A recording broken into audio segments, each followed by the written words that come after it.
growing up, one of the things I remember my mom used to really like to do is to make collages and photo albums.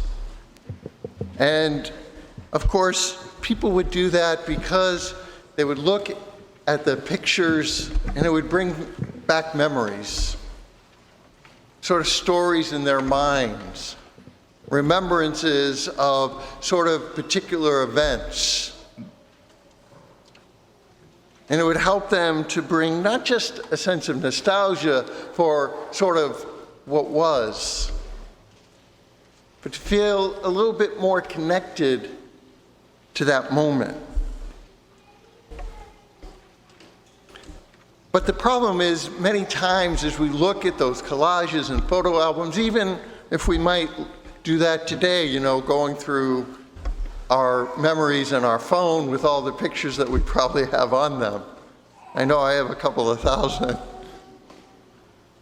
So often we can treat those moments as distinct, as almost complete in itself, and really having no connection to any other moment. It almost becomes a discrete reality to itself. And in a real way, that is how we can begin to treat life. We treat life as though it's these discrete moments, these individual realities that are in a real way not connected. In a sense, it's almost like if there's not a picture, it never happened. I can tell you I don't feel that way because I was the youngest, so there weren't a lot of pictures. But as we think about that, that's not the reality of life. It's not just about pictures and memories. It really is a continuous journey where all of those moments are truly tied together. And as we make this journey, it is in the journey, not just in the particular moments, but in the journey that we begin to understand the meaning of our lives. But what is true of how we can come to treat life at times is also true of the Scriptures. We can almost treat the events that happened in the Old and New Testament as though they're a collage. They're a photo album of sort of what has happened in the past. And when we do that, we lose the meaning of what really the Scriptures are trying to show us. Even today, as we listened to the 9 readings that were proclaimed in our midst, they were not discrete moments, but rather a journey through salvation history that found its culmination in the resurrection of Christ. The Scriptures then are our journey of faith, and they begin to help us to unpack the meaning of our own lives. Because ultimately, as we listened to the readings today, there is one solemn theme that runs through it all. And it is that God has been with us and seeking to save us from the moment of creation. Salvation did not begin on the cross. It began the moment that God created the human race.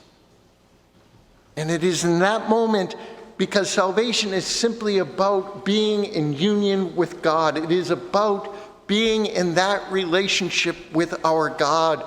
And that began with creation itself. So ultimately, as we look to our own lives and we seek to find that moment, the most powerful moment that really comes to define the journey that we are on, is what we will witness today and what we ourselves who are baptized will come to proclaim and to remember. And so the moment is our baptism, because it is in that moment that we come to encounter Christ in a new way. And in our baptism, it comes to define everything that our journey is intended to be about. For in that moment, we truly encounter Christ in a way that changes our lives forever. But the amazing part is, no matter what age we are that we are baptized, it doesn't just give meaning to what will come, because baptism transforms everything in our life, both what came before and what comes after. Our lives then are not a collage or a photo album of simple memories. It is truly that journey that leads us, hopefully, to a real relationship with Christ. And the more we open up to that relationship, the more we will come to discover Christ is in our life and has always been part of our life. We can see the reality of Christ through nature, through the people that God places in our lives, through the scriptures and the sacraments, especially the Eucharist, which as Catholics we believe is not a symbol, but is truly the reality and the presence of Christ. It is truly his body and blood that we receive. The only difference between the Christ that was here 2,000 years ago and what we will see on this altar today is how he looks. It's a slightly different picture, but it is still the same Jesus. It is the same Christ that we are called to encounter in all aspects of our lives. And again, it is about opening our journey to that relationship with Christ. But the most powerful aspect of that, because once we truly encounter Christ in our life, once we understand that relationship that he desires to have with us, we must recognize that he is calling us not just to be in relationship with him, but to bring that relationship to others. We must become the picture of Christ. Every moment of our lives must be a snapshot where Christ is seen and recognized, because that must become the meaning of the life that we come to live. Or we are not truly embracing our baptism. We are not truly taking that journey that God so desires to share with us.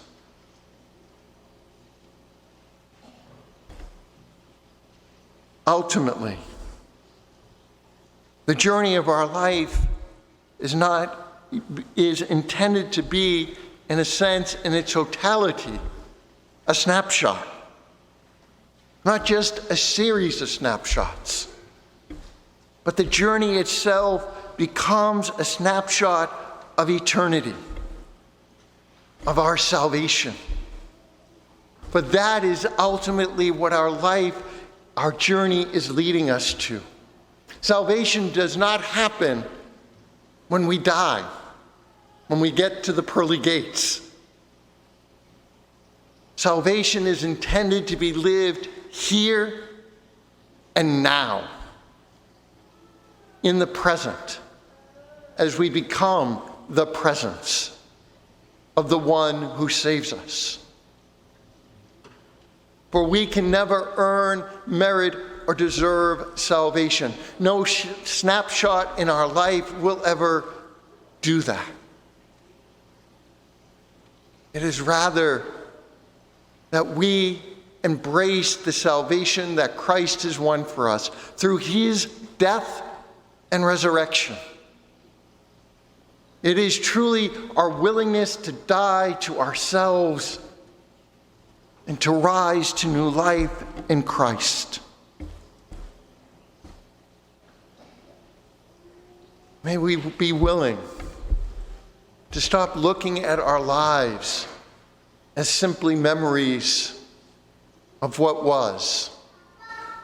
May we stop really looking at our lives as the future of what can be.